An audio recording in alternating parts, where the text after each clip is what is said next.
Welcome to Samba Samba. Enjoy the video. In this video, I will explain how to play FIFA on PPSSPP. First, you'll need to download the PPSSPP emulator, which is available for many platforms like Android, iOS, Windows, and Mac OS.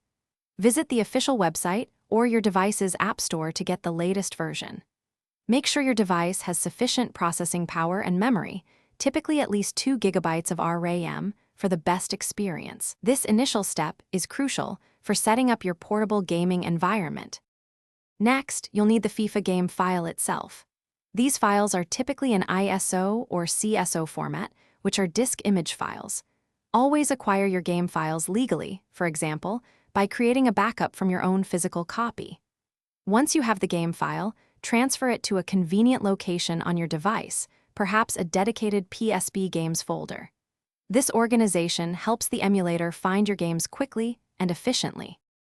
Now, let's optimize PPSSPP for the best FIFA experience.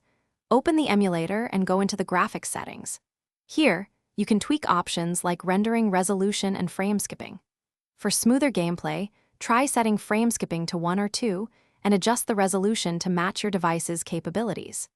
Experiment with these settings to find the perfect balance between visual fidelity and consistent frame rates, ensuring an enjoyable match.